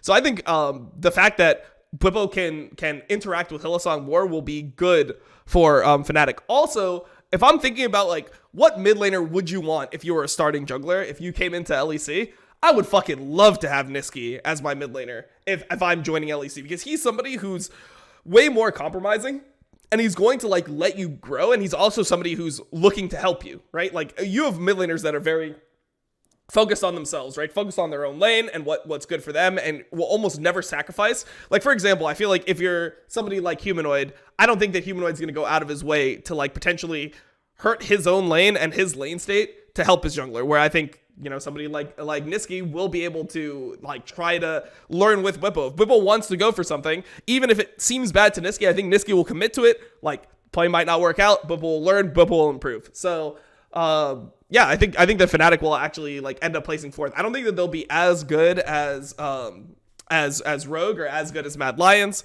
or as good as G2, but I think that they'll be better than people expect. The main question mark for me is like Adam. If he's just able to be stable, I think they go top 4. 5th place, I actually think is going to be Schalke. I think Schalke will still end up being 5th. I think that like the rest of the lineup is pretty strong. Nuclearint, huge question mark for me. I think it's questionable, like, because the thing about Schalke is you guys are super fucking streaky, right? Like, when you guys have confidence, you're a completely different team than when you guys go on an 8-game losing streak and suddenly you look like you can't even, like... Let me be mean. Dom, okay, here's go a for mean it. question. Listen, he's here now, and I can't help it if you say it, mate. You're the one who said it, right? Sure, so Name you're going to a make single me be the asshole. Yeah, listen, name one Schalke player who's top 4 in their role. Limit. That's the only one. Broken Blade. No. Definitely. Listen, you're friends with him. I understand. No, definitely. Like, definitely. You're doing the, okay. Listen, Who's better than him? Whipple's no longer a top laner. So who's better than him? You have Wonder. That's true, actually. No, actually, I hadn't thought of Whipple. So you have Wonder, I guess Odoamne. Actually gets to be top 4 then. Yeah, true. I would take BB over Armut, honestly. I think BB's a better player than Armut. Armut's pretty overrated, mate. Yeah, so He's I mean, the most overrated part of that team. I think he's top 3. I think he's top 3. I'll go even Right, further. there's 2 players. There's 2. Neon can, enough, Neon That can. ain't enough. But I'm not saying that they're gonna get 4th, right? I'm saying they're gonna get 5th. So I feel like. Oh right, I see. Okay, they just make playoffs. Okay, that's probably true. Yeah, I think they make playoffs, and yeah, they don't end up being like super insane. I think Neon like can be top 4 at times. It just depends on like the meta and stuff, and like, you know, if the team is doing what he wants. I feel like Neon is lose to the shopkeeper. Well, I think Neon is also Literally. one of those. Neon's like your stereotypical like 80 carry player, you know, like they're emotionally fragile. You need to make sure that things are going well for them at all times, you know. But if everything's going well, I think that he'll be fine. So yeah, I think that Schalke fit, and I think that Vitality ends up being 6th. I just think that they like end up not being as good as people think. I don't know. It's weird because I had such a high opinion of Selfmade, but I'm not sure how he functions on a team where, like, when the team starts underperforming, and I definitely think that there will be points where Vitality is underperforming. Either they start bad, or they have, like the middle of the split ends up being... They're playing against established rosters, so they're already behind in that sense, aren't they? Like, it has to be perfect, basically. Yeah, so I think Vitality would be 6th, so that would be my top 4. When I think about it now, I will totally admit, like I said, listen, as I said, Vitality could be, like I said, the team that maybe cracks 3rd and steals it over Mad Lions, or they could, for real, be like the 7th best team and miss playoffs for like 2.5 games or whatever. But here's the thing, right? I'll even admit totally, Vitality are the ultimate Corpium team. Because think of these 3 names: Selfmade, Leader, Labrov. These are all the players that the people who only like the super skilled guys, and you're just like, oh, I shouldn't care about what their personality's like. They should just be in the top teams. Like, dude, you got 3 of them and stacked them on one team, so like, it better work out. Otherwise, it's just going to be the worst team ever. I mean, I think that they have a chance of being like kind of okay too. Like, I don't think that it's black or white. If that doesn't work out, it'll be like the fucking Royal Rumble, mate. It'll be hell in a cell. Just like that practice room. Yeah. Honestly, like, I get different vibes from them. Like, I think that Selfmade will have like, because like when you talk to Leader, like, he can be toxic or whatever, but I think that he's definitely like more willing to adapt to people and like change his mentality than someone like Selfmade. I feel like Selfmade's gonna be like the ultimate like bad guy in that team, but like everyone else I think is going to be able to like adapt to him. So I don't think that there'll be as many personality clashes. I just don't like, I don't know, like Labrov, I always think Labrov is going to be good. I literally always say Labrov is going to be good, and he always disappoints me. So, you know, like, I don't know. I think that he's really talented mechanically, but I just feel like something about it just never ends up fully translating.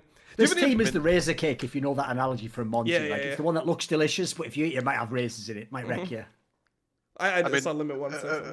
I mean, regarding like Leader specifically, like people often used to like criticize him or like deny him the LEC spot because he was like toxic or whatever, you know. But now when I get him, when I play with him, he never talks. At least in my games, he just plays his own game. He does good, and I don't know if he took the criticism, was it even valid or not? But seems like he just decided to maybe work on it. Yeah. Not maybe because he thinks it's right, but maybe it's gonna improve his image or whatever. Yeah. I never really viewed him as like super toxic or something like that's no one like. I feel like that's play with him. completely overblown. Like I think it was mainly from solo queue. Yeah, exactly. Like, I didn't hear that many teammates go crazy. But even in solo queue, it's like if you think that pinging a player or like telling him like what the fuck are you doing, is toxic, then I don't know how many players in LEC, like 100 players, right? Or maybe even 50 players actually. Yep. No, something like that, Like 80% are gonna be toxic if we have these standards. But leader is maybe like standing out a bit from other mid laners because he's just different than other mid laners, right? And yeah. I mean, that's what I think. I mean, like, do you care that much about solo queue toxicity? Like, even if somebody is considered super toxic in solo queue, as a player in a team, do you actually care that much about like those types of mentalities? Because I know as a player, I never cared about that shit. Obviously, I was someone who was considered solo queue toxic like my whole fucking career, right? So, like, I had that, but it never seemed like that affected my relationships with my teammates or like my teammates viewed me any differently because of that. Do you actually care that much about solo queue toxicity? I mean, depends on what kind of toxicity. Like, I think we're putting it only in like one umbrella term, which I don't think we should. Like, maybe there's like competitive toxicity, I guess, when you're mad because like typing a lot of people that are underperforming, like that type of stuff, pinging like players. maybe like you ping someone who fucked up your lane or whatever, right? Yeah, I'm not saying like toxicity, like being like racist, homophobic. Like I'm not saying that type of shit. Yeah, I mean, obviously that's like not basically whining is what we're talking right? about. Just complaining, whining. Yeah, I whining. mean, complaining, whining, it's fine. Like for me, it's most important to player is just to accept their own that mistakes. they fucked up. Yeah. For me personally, because when I see someone like dying top and then pinging me for, I don't know, not killing enemy bot laner, like I'm gonna fucking go to war with this guy, Of course. But like this fucking pinging or I mean, whining like a little bitch is also like kind of bad in my eyes. But like whatever, I guess someone has to, like, you have to express yourself like this. So yeah. Yeah, interesting. Well, I mean, I think that we normally open it up right now for our guests. We actually have to leave like a little bit earlier today because I'm doing Summoning Insight with Thorn in like 8 minutes. But we normally like to open up to our guests if there's anything that you wanted to talk about, a story you wanted to share. Was there anything that you wanted to talk about in the show that we haven't covered yet? If not, we could do that topic now. And yeah, if you don't have anything, then we could always just end the show here. So it's really, the floor is yours. Is there anything that you wanted to talk about on the show that you didn't get a chance to, or anything you wanted to share? Like, my platform is yours. Anything I want to share to the public?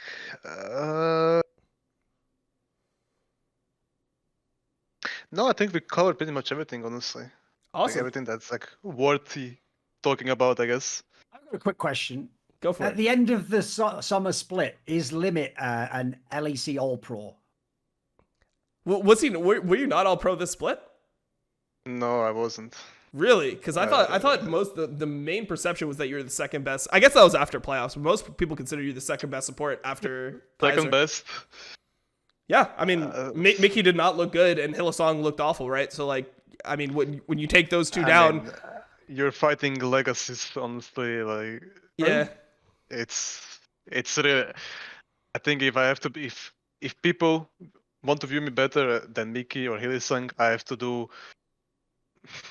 like twice as much, twice as better probably, Yep. Or build up my legacy and then have a legacy clash or whatever, So to answer your question, Thorin, I'm gonna say that Limit doesn't get on the list, but is actually performing as a top 3 player. So I'm the real one. Yeah, so I'm gonna have him as top 3. I'm gonna still like think that he's as good as he is, but I think that other players are just gonna end up getting more credit, especially if other teams do better, right? So like if Schalke ends up being the 6th or 7th best team, like I'm predicting, right? And then like G2 is just winning. Even if Mickey is playing worse than Limit, everyone's gonna say that Mickey is like all pro, you know. So I'm not saying that's necessarily true. Like Mickey could go back to form, and like for example, last year I had Hilly and Mickey as the best two. So that could obviously happen, and they could be deserving of it. My point is that I don't think that unless Schalke massively overperform, I don't think that Limit gets on the list. I just think that it's someone that, you know, everyone respects within the league. That's my take. All right. Anyways, thank you for being here, Limit. It was a good episode. I liked a lot of your insight into like former teams, your evaluations of players, and your thoughts on all the roster moves. We got to go because we're doing Summoning Insight right after this. But yeah, appreciate you being here. We'll talk to you again sometime. Thanks for inviting me, and yeah, have a good one.